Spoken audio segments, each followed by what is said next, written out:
Assalamualaikum warahmatullahi wabarakatuh. Apa kabar teman-teman? Kali ini kita akan membicarakan tentang gangguan makan yang ditinjau dari sudut pandang teori psikoanalisa, kemudian juga teori kognitif, teori behaviorisme, dan teori humanistik. Mari kita simak penjelasannya. Pembahasan yang pertama, gangguan makan menurut teori psikoanalisa.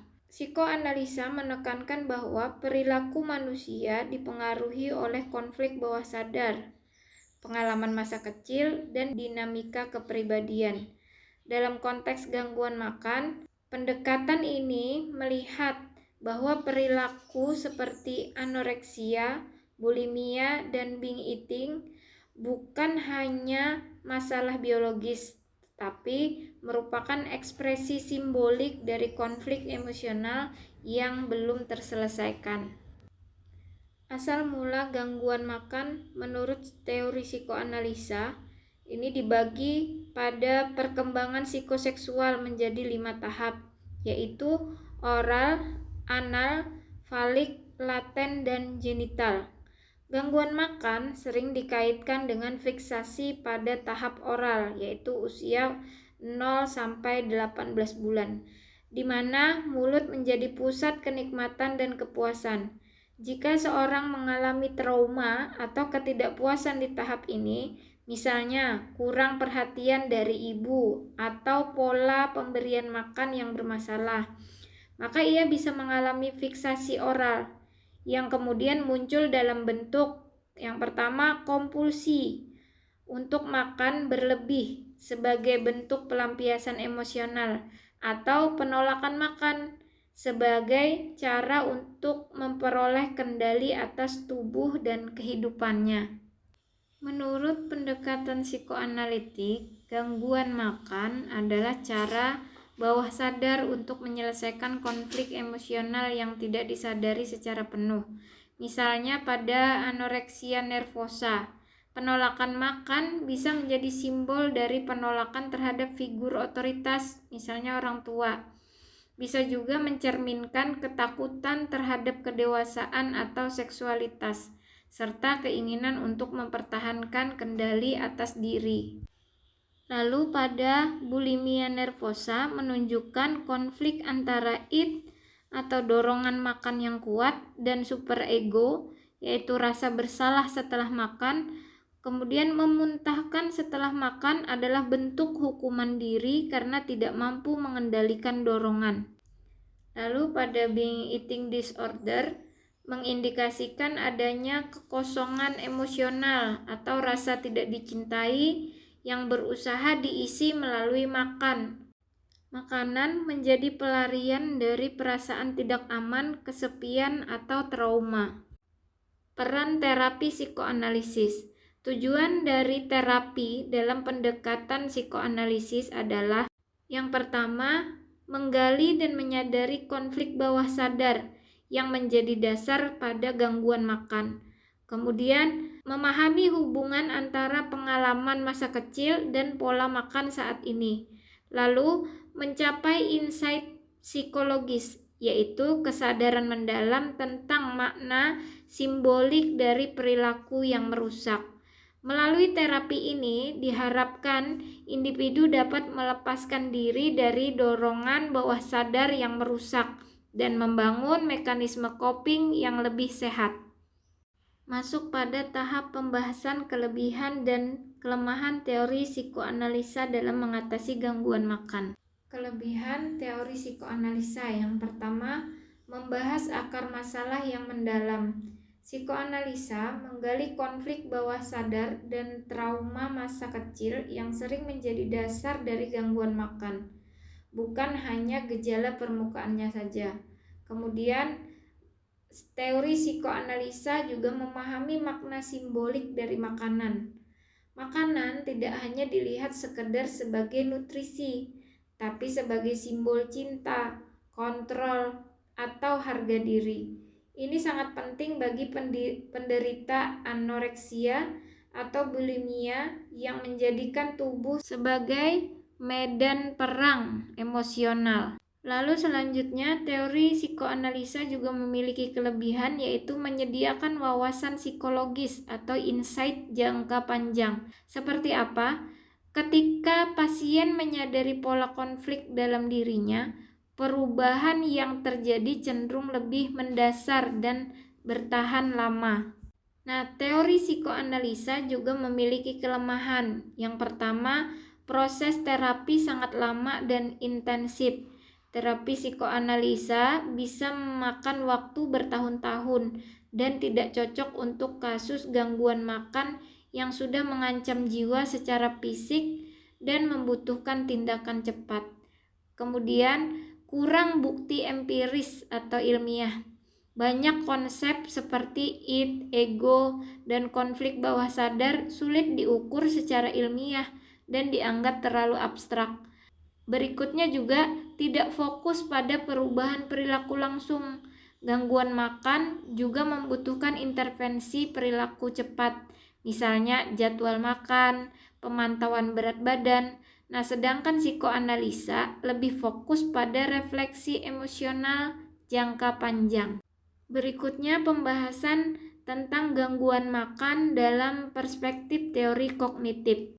Teori kognitif menekankan bahwa pikiran, keyakinan, dan persepsi seseorang sangat mempengaruhi perasaan dan perilaku mereka. Dalam konteks gangguan makan, teori ini melihat bahwa pola pikir yang keliru atau disfungsi berperan besar dalam menyebabkan dan mempertahankan gangguan seperti anoreksia nervosa, bulimia nervosa, dan binge eating disorder. Pada anoreksia nervosa, pasien meyakini bahwa menjadi kurus adalah satu-satunya cara untuk merasa bahagia atau dicintai. Nah, meskipun berat badan mereka itu sudah sangat rendah, mereka tetap merasa terlalu gemuk. Kemudian pada bulimia nervosa, pikiran otomatis seperti aku tidak punya kendali atau aku harus menebus dosa dengan makan, mendorong perilaku makan berlebihan lalu memuntahkannya.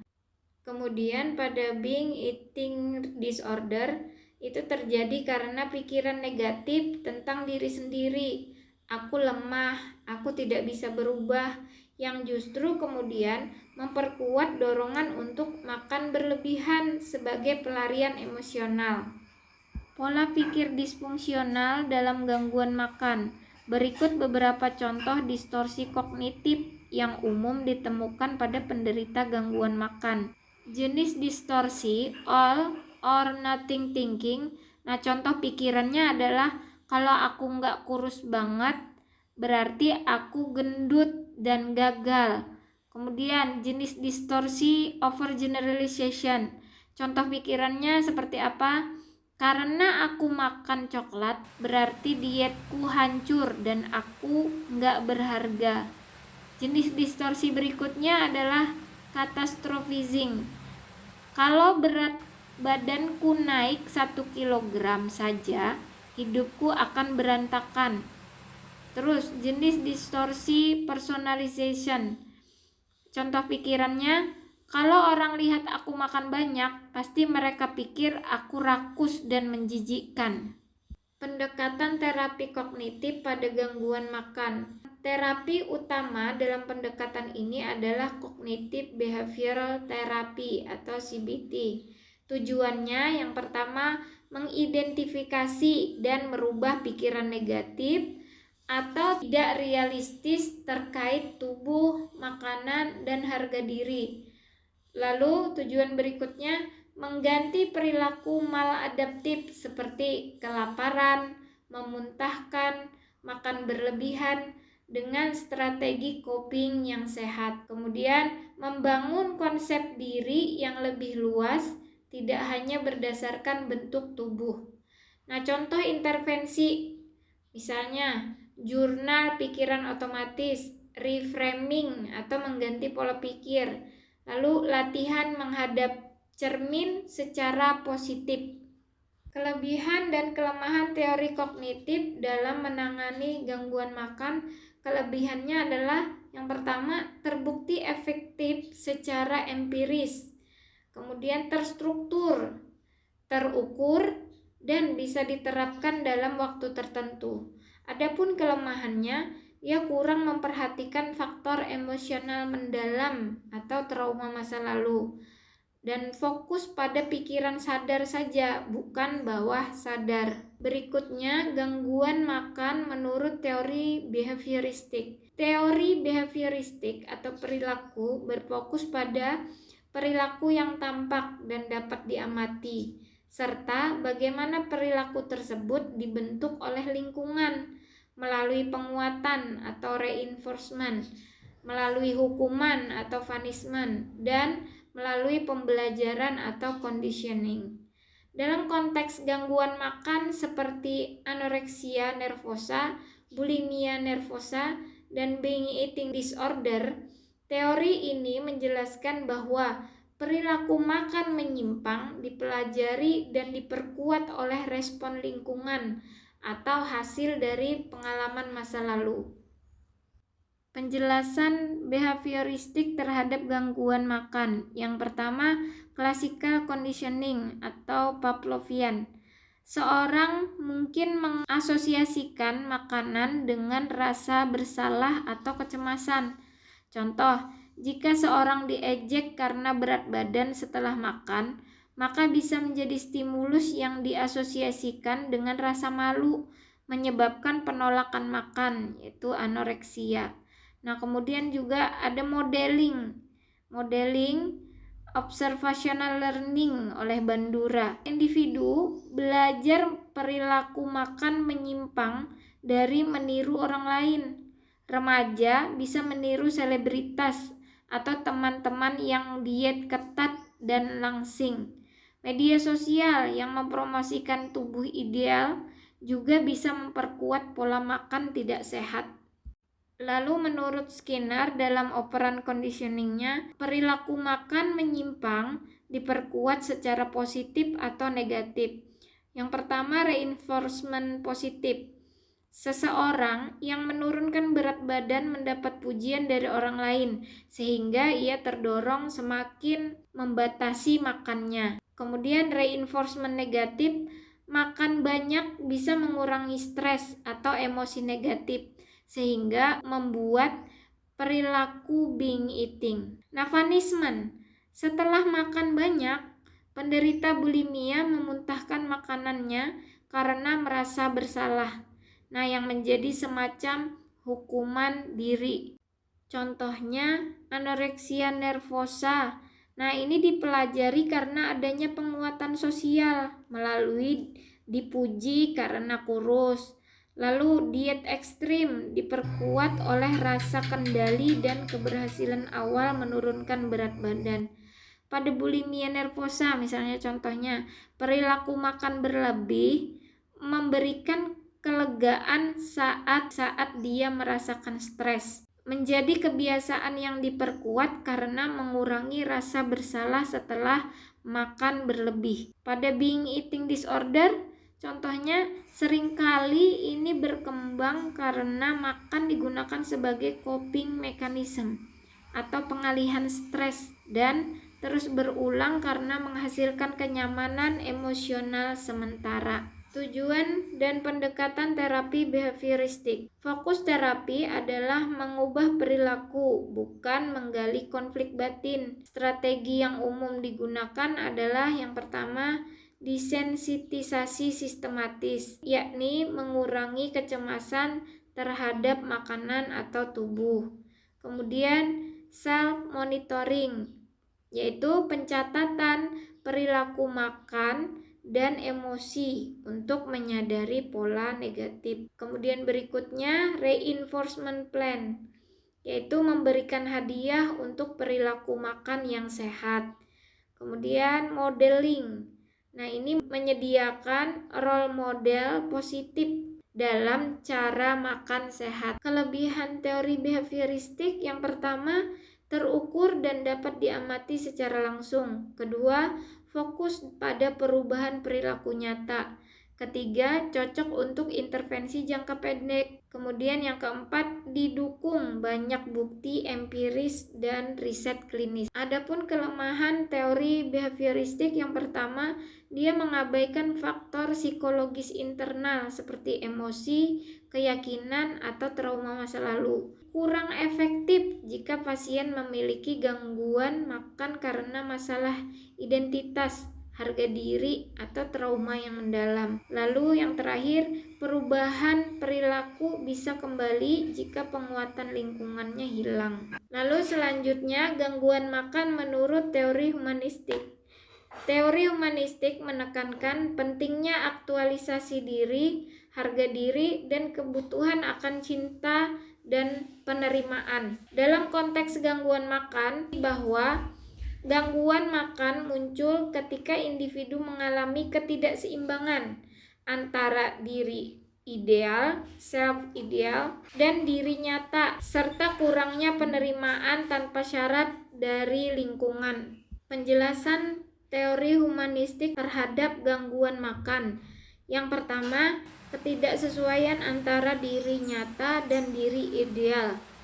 Nah, pada penjelasan ini, individu mengembangkan diri ideal berdasarkan harapan orang lain atau tekanan sosial. Contohnya, tubuh kurus itu sama dengan sempurna. Nah, jika tubuh mereka tidak sesuai dengan standar tersebut, timbul ketidaksesuaian, incongruence, lalu menimbulkan kecemasan, rasa malu, rendah diri, dan pada akhirnya gangguan makan sebagai bentuk usaha untuk mencapai diri ideal. Lalu yang kedua, kurangnya penerimaan tanpa syarat atau unconditional positive regard. Nah, individu sering merasa hanya dicintai atau dihargai jika tampil kurus, cantik, atau menarik. Yang ini akan mengakibatkan rapuh dan menganggap bahwa untuk dicintai mereka harus mengontrol tubuh dengan cara yang ekstrim. Yang ketiga, hierarki kebutuhan Maslow. Gangguan makan sering muncul ketika kebutuhan dasar seperti harga diri, kasih sayang, atau rasa aman tidak terpenuhi. Individu yang belum mencapai kebutuhan psikologis akan sulit mencapai aktualisasi diri dan bisa terjebak dalam upaya kompulsif mengejar validasi melalui tubuh atau makanan. Adapun tujuan terapi humanistik, yang pertama, membantu individu menyadari nilai dan harga dirinya. Kemudian yang kedua, meningkatkan kesesuaian antara diri nyata dan diri ideal. Lalu menimbulkan penerimaan diri tanpa syarat dan membangun makna hidup yang lebih luas daripada hanya sekedar penampilan tubuh. Metode penanganan yang digunakan yaitu ada 3. Nah, yang pertama, berpusat pada klien atau client-centered therapy yang dikemukakan oleh Carl Rogers. Terapi ini bertumpu pada 3 prinsip inti. Yang pertama, empati, penerimaan tanpa syarat, dan kongruensi. Nah, fokusnya bukan mengubah perilaku secara langsung, tapi menciptakan ruang aman agar klien merasa cukup aman untuk memulai mencintai diri sendiri dan melepaskan perilaku menyimpang. Penanganan yang kedua yaitu terapi Gestalt, sering dikaitkan dengan aliran humanistik. Nah, membantu klien menyadari konflik internalnya di masa kini, lalu melibatkan latihan kesadaran tubuh, dialog, dan pengakuan terhadap perasaan yang ditekan. Contoh, seperti rasa benci pada tubuh, trauma masa lalu. Lalu penanganan yang ketiga yaitu hierarki kebutuhan Maslow. Nah, di sini gangguan makan sering muncul ketika kebutuhan dasar seperti harga diri, kasih sayang, atau rasa aman itu tidak terpenuhi. Nah, individu yang belum mencapai kebutuhan psikologis, dia akan sulit mencapai aktualisasi diri dan bisa terjebak dalam upaya kompulsif mengejar validasi melalui tubuh atau makanan. Penjelasan lebih lanjut, nah, eksplorasi diri. Penjelasannya, klien diajak mengenali siapa dirinya, nilai hidupnya, dan perasaan terdalamnya. Lalu diajak pada penerimaan diri. Klien diajak belajar menerima tubuhnya, perasaannya, dan kekurangannya tanpa menghakimi dirinya sendiri. Kemudian penguatan harga diri. Fokus pada potensi, kekuatan, dan pencapaian lain selain tubuh. Pertumbuhan dan aktualisasi diri. Nah, klien dibantu untuk menemukan tujuan hidup dan rasa percaya diri yang sejati. Adapun kelebihan pendekatan humanistik, yang pertama, dia memberikan ruang aman untuk refleksi dan pertumbuhan pribadi. Yang kedua, menghargai martabat dan nilai unik tiap individu. Kemudian yang ketiga, cocok untuk klien yang mengalami krisis identitas atau harga diri rendah. Adapun kelemahan pendekatan teori humanistik, yang pertama, tidak memberikan solusi langsung untuk perilaku merusak fisik seperti muntah atau tidak makan. Yang kedua, kurang cocok untuk gangguan makan berat yang membutuhkan intervensi medis segera. Yang ketiga, butuh waktu yang relatif lama dan proses yang mendalam. Demikian tadi penjelasan tentang gangguan makan menurut beberapa teori. Semoga bermanfaat. Terima kasih atas perhatiannya. Assalamualaikum warahmatullahi wabarakatuh.